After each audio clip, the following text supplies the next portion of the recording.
Welcome back to Listen Up, and the UConn Huskies are the Big East champions.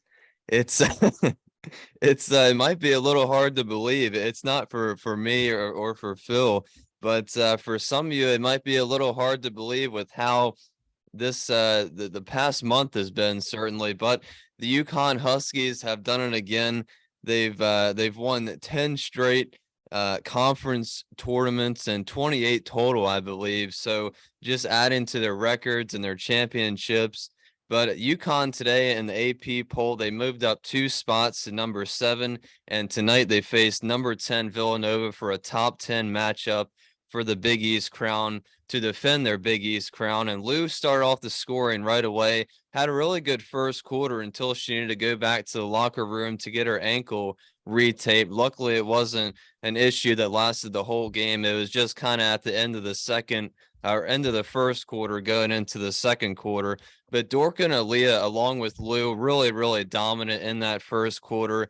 UConn, they had a streak of turnovers. They were getting out rebounded a little bit, but they were still able to maintain the lead in the first quarter. In the second quarter, Aaliyah Edwards, she just continued to dominate yet again. One rebound away at halftime from getting a double-double. But Villanova, they just had no answers for UConn, or specifically Aaliyah Edwards, how to guard her inside. And Villanova having to guard Lou and Dorka as well. Really hard for any team to guard those 3 players, but Villanova just all night, really right out of the gates, had no answers for those 3 players. But the third quarter is really when UConn started to pull away. The crowd was really electric all night, all tournament long, really. But tonight, especially when AZ hit those 3-point shots, the UConn faithful had Mohegan Sun rocking, and UConn outscored Villanova 27-15 in that third quarter. Thanks to, like I said, a couple 3-pointers from AZ. Aaliyah, Dorka, and Lou continue to shoot the ball really efficiently. Nika was, of course, distributing the ball like she always does. And UConn defeats Villanova 67-56 to win their 10th straight and 28th total conference tournament championship.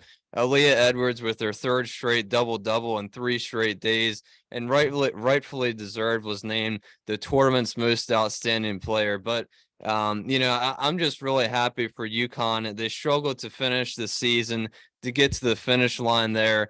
And with the Gino comments just a week ago, it just seemed like the team wasn't in a good spot. But as soon as the calendar turned to March, like we said, it's just really the whole UConn team really turned it up, started clicking, started playing together again. And like we saw them beat the teams like NC State and Tennessee, they started playing like that again. And I think these 3 games that UConn just played, it gives the team a whole lot of confidence going into March Madness. And it really proves what this team can do when they play together and what the standard is moving forward. Yeah, very well said. And do you know how, all the way back in like January, Phil was saying March. That's all I was saying was March. Ryan, it's all about March. Well, now can I say April? Now I'm just kidding. Please, not only you, everybody else, just please calm down. No, this is absolutely amazing. I'm just kidding. Let's enjoy this moment. Because in all reality, face it, I mean, you never know what's going to happen with this next tournament coming up. So this may I hope I'm wrong, but this might very well be the highest point in the whole season, right? Again, let's not think like that, but I'm just saying, remember this, right? Remember this moment, take it in, take it all in, because man, right here, I know this is not everything, but this is something to be proud of. If you follow this Huskies team all year long, and you said it right, man, all the ups and downs that they've had. I said it last year in one of our episodes when Paige Beckers went down for the season. I said, UConn is not winning it all. They're not winning the national championship. Well, I mean, right now, the showing that they have put on in the Big East tournament, and I never said they weren't going to win the Big East tournament, which they did. But it's pretty amazing, to say the least. Not only do they win each game by a point or 2 points? I mean, again, I go back to the last video, the quarterfinal game, and I told you this is the kind of basketball that we were seeing when we first started covering this team, just dominating the glass, dominating on offense, dominating on defense. So yeah, it's definitely a reason to get excited for the tournament coming up. But yeah, man, I think it's all about the whole team, obviously, but Aaliyah Edwards. I mean, come on, Ryan. She had a point in this season where she really did heat up, and then you said it late on the last video. She kind of peaked down. She was starting to go down, but man, oh my goodness! I mean, talk about an All-American. That's an understatement, right? I mean, this is unbelievable. I mean, this is again a double in this game, right? So I mean, I don't know what else to say, man. It's just I can't wait until Selection Sunday. I don't know what else to tell you, really. Yeah, for the men and women's on Sunday, it should be really fun. I know we both look forward to watching both of those back to back every single year to see where all 64 teams are, or where all 68 are for the 4 play-in games, of course. But yeah, I mean, I think with this win, UConn officially locks up a number 2 seed for March Madness. Of course, we'll have to wait until Sunday until it's official, but I think they're definitely a 2 seed. A 1 seed, I'm not really sure. We still have South Carolina, Iowa. I think will probably get a 1. Virginia Tech's been on a streak, so they'll probably get a 1. And I think Stanford will probably be the last number 1 seed. But I want to go over the player performances tonight, specifically every player, so I don't leave anybody out. Aaliyah with 19 and 15, like you said, another double-double. Dorka with 16 and 8. They're going to be the difference makers, like I already said, from here on out. Dorka and Aaliyah. And just to cut you off right there very quickly, Dorka Juhas, I believe Gino talked about it one time in his presser. He said, man, when you had players like Dorka Juhas, big bodies that can find their way to shoot from outside of the 3 arch, of the arc of 3-point range, that's big, especially now around this time of year, right? Yeah, and we talked about that way at the beginning of the season, how we love how Dorka Juhas, her ability to go outside and shoot those perimeter shots really makes a difference in her game and really elevates her to prove why she can play at the next level, even in the W. But Dorka and Aaliyah, they're going to dictate what happens every single game. That's just how good both of them are when they're out there playing together in the paint. Just scoring, rebounding, defense, all of that stuff. And guarding the opposing team's best player at times. Lou had 14 tonight, just another spectacular shooting performance. Lou's obviously another very important piece. She's going to be the one who steps up on occasions to make those clutch shots. And if the offense is struggling, Lou's going to be the one UConn relies on to really find her shot and really get her shot going to elevate UConn's offense. Nika, the assist god, with 8 more tonight, 8 more assists. Nika, she really just does it all every time she plays. She's going to set the tone defensively, really get UConn's offense in a rhythm with her passing.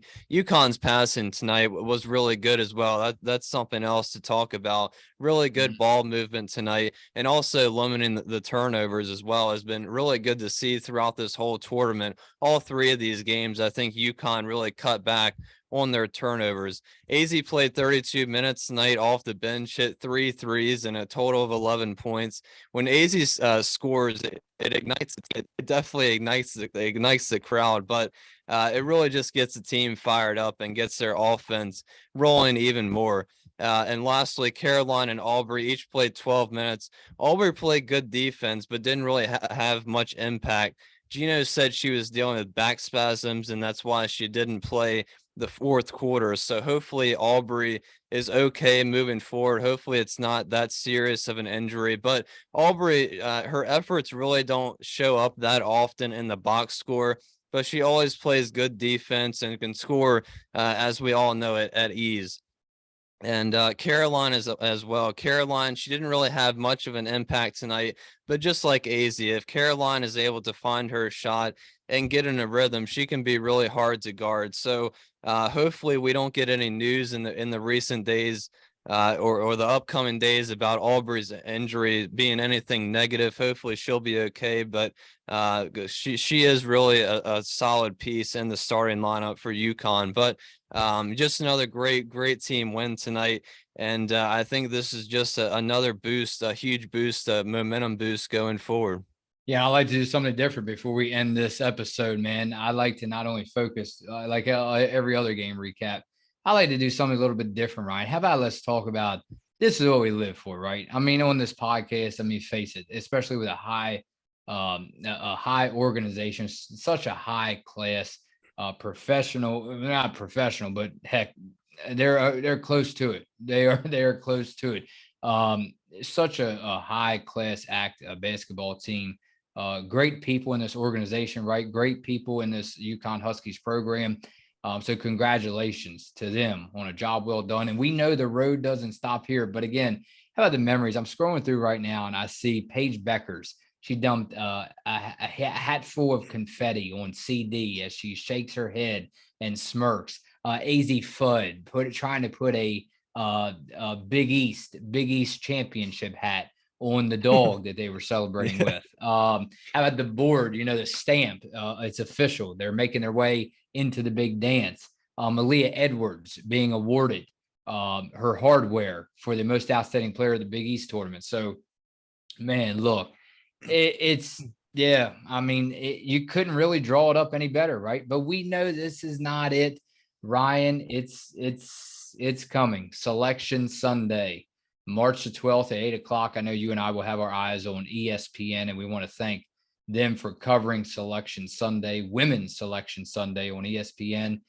And guys, do yourselves a favor. While we take this long extended break, and we will see you all Sunday night as soon as the opponent is announced, take care of yourself and look out for others. Phil and Rye, Big East, Ryan, Big East champions, 2023 Big East champions. Ryan, enjoy the break, and I will see you Sunday night.